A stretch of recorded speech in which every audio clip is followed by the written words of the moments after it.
अस्सलाम वालेकुम, I am doctor Najeeb Ali Shah. और स्टूडेंट इससे पहले हमने डिस्कशन स्टार्ट की थी केमिकल बॉन्डिंग की।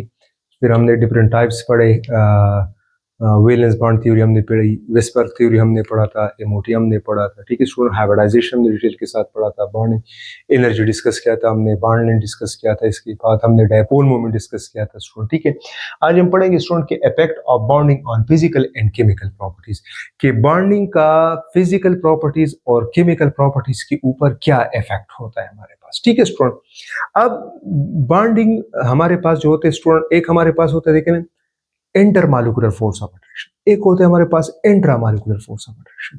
तो इंटरमॉलिक्यूलर फोर्स ऑफ अट्रैक्शन जो है स्टूडेंट, हमारे पास जो फिजिकल प्रॉपर्टीज होती है वो फिजिकल प्रॉपर्टी किस पे डिपेंड करता है student? Intermolecular force of attraction के ऊपर डिपेंड करता है।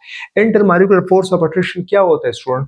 कि the force of attraction among molecule. मिसाल के तौर पे हमारे पास ये मॉलिक्यूल है स्टूडेंट, हमारे पास ये मॉलिक्यूल है, मिसाल के तौर पे यहाँ पे हमारे पास है H2O है, ये दूसरा H2O है और ये तीसरा H2O है। अब स्टूडेंट इन मॉलिक्यूल के दरमियान जो फोर्स ऑफ अट्रैक्शन होता है इसको हम क्या कहते हैं? Inter molecular force of attraction कहते हैं। और स्टूडेंट याद रखना है कि inter molecular force of attraction जो आपके पास फिजिकल प्रॉपर्टीज है, फिजिकल प्रॉपर्टीज किसके ऊपर डिपेंड करता है student? Enter molecular force of attraction के ऊपर डिपेंड करता है। अब enter molecular force of attraction हमारे पास जो है स्टूडेंट वो हाइड्रोजन बॉन्डिंग है, लंडन डिस्पर्शन फोर्सेस है, डायपोल डायपोल इंटरेक्शन है, इसको हम van der Waals forces of attraction भी कलेक्टिवली कहते हैं। ठीक है स्टूडेंट, तो आपके पास जो intermolecular force of attraction है वो फिजिकल प्रॉपर्टीज के ऊपर डिपेंड करता है। ठीक है, अब स्टूडेंट फिजिकल प्रॉपर्टी में हमारे पास क्या इंक्लूड होता है? जिस तरह हम फिजिकल प्रॉपर्टीज में हम डिस्कस करते हैं मेल्टिंग पॉइंट डिस्कस करते हैं स्टूडेंट, हम क्या डिस्कस करते हैं स्टूडेंट? बॉइलिंग पॉइंट डिस्कस करते हैं स्टूडेंट। ठीक है, इसके अलावा हम इवापोरेशन डिस्कस करते हैं स्टूडेंट। ठीक है, and so on viscosity discuss करते हैं student. Let's say for example state of matter discuss करते हैं, स्टेट ऑफ मैटर।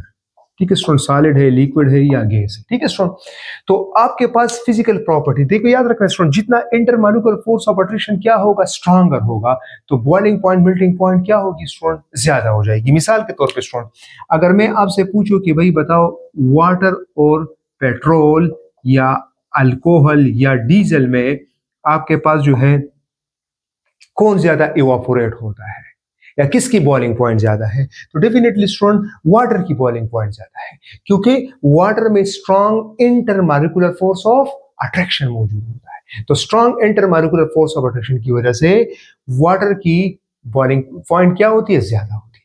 या अगर मैं आपसे पूछूं कि भाई जो रेट ऑफ इवापोरेशन है ना, इवापोरेशन, तो रेट ऑफ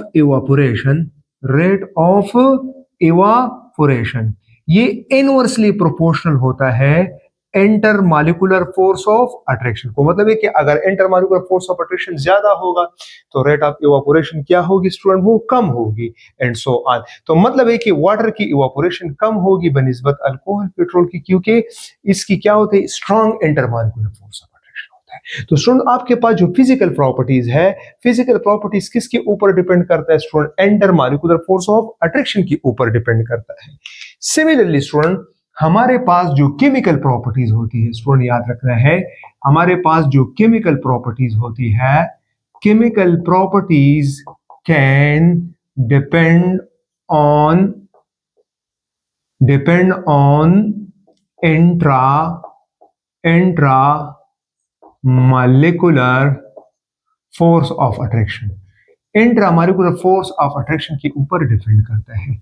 और इसके टाइप्स क्या है स्टूडेंट? जिस तरह हम पढ़ते हैं इसमें आयनिक बॉन्ड स्ट्रॉन्ग बॉन्ड होता है, कोवेलेंट बॉन्ड होता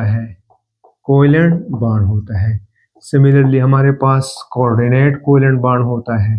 ठीक है स्टूडेंट, कोऑर्डिनेट कोवेलेंट बॉन्ड हमारे पास होता है, मेटालिक बॉन्ड होता है, एंड सो ऑन। तो स्टूडेंट इंट्रामॉलिक्यूलर फोर्स जो केमिकल प्रॉपर्टीज है वो इंट्रामॉलिक्यूलर फोर्सेस के ऊपर डिपेंड करते हैं। ठीक है student, intramolecular force of attraction क्या होता है स्टूडेंट? याद रखना है कि आपके पास जो इंट्रामॉलिक्यूलर फोर्स ऑफ अट्रैक्शन जो होता है स्टूडेंट, ये क्या होता है? Between attraction between atoms in a molecule, कि मॉलिक्यूल में जो एटम्स होते हैं उन एटम के दरमियान जो अट्रैक्शन होते हैं उसको क्या कहते हैं? इंटरेस्ट। सिमिलरली देखो यहाँ पे, अब ये दो मॉलिक्यूल के दरमियान जो फोर्स ऑफ अट्रैक्शन होता है स्टूडेंट, उसको हम क्या कहते हैं?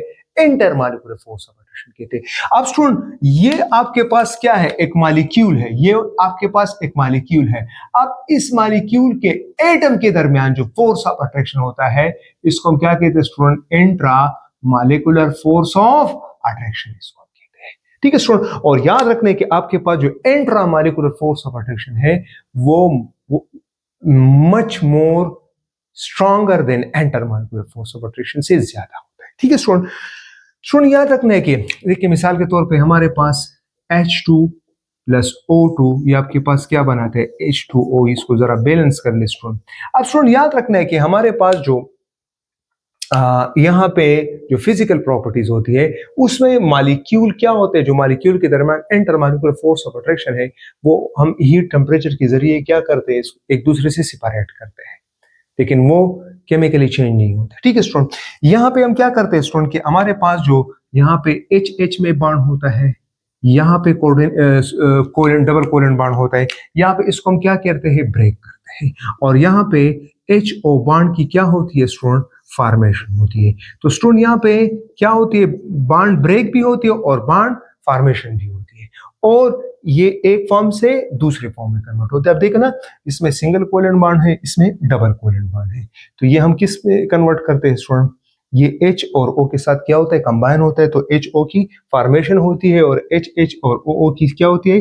इसमें आपके पास जो एटम के दरमियान जो इंट्रामॉलिक्यूलर फोर्स होता है, जो कोवेलेंट बॉन्ड होता है, उसकी ब्रेकअप होती है। ठीक है स्टूडेंट, तो effect of bonding on physical and chemical property, जो आपके पास फिजिकल प्रॉपर्टीज होती है जिस तरह melting point, boiling point, rate of evaporation, viscosity, surface tension, जितनी भी जो physical property state of matter है आपके पास। ठीक है स्टूडेंट, तो फिजिकल प्रॉपर्टीज किसके ऊपर डिपेंड करता है? Intermolecular force of attraction. किस तरह लंडन डिस्पर्शन फोर्सेस होता है, हाइड्रोजन बॉन्डिंग होता है, लंडन डिस्पर्शन फोर्सेस होता है, डायपोल डायपोल इंटरेक्शन होता है। ठीक है स्टूडेंट, और ठीक है कि जितना आपके पास intermolecular force of attraction stronger होगा उतना आपके पास क्या होगा? बॉइलिंग पॉइंट ज्यादा होगा। ठीक है, या रेट ऑफ इवापोरेशन क्या होगी? कम होगी, क्योंकि इवापोरेशन और enter molecular force of attraction के दरमियान क्या होता है? इनवर्सली रिलेशनशिप होता है। That's why enter molecular force of attraction जो बॉन्डिंग है वो क्या करता है? फिजिकल प्रॉपर्टीज को अफेक्ट करता है।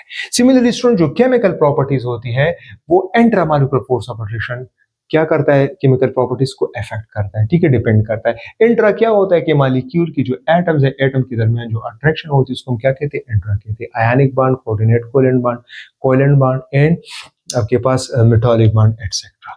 और इसमें क्या होता है स्टूडेंट? केमिकल चेंज होता है, आपके पास जो बॉन्ड ब्रेक होते हैं और न्यू बॉन्ड आपके पास बनता है। ठीक है स्टूडेंट, फिर हम नेक्स्ट डिस्कस करेंगे जो बॉन्डिंग होती है, आयनिक बॉन्ड, कोवेलेंट बॉन्ड। ठीक है, उसमें हम ये डिस्कस करते हैं कि सॉल्युबिलिटी के ऊपर इसका क्या इफेक्ट होता है, केमिकल रिएक्शन के ऊपर क्या इफेक्ट होता है। ठीक है, ये हम डिस्कस करेंगे। ओके, थैंक यू, अस्सलाम वालेकुम।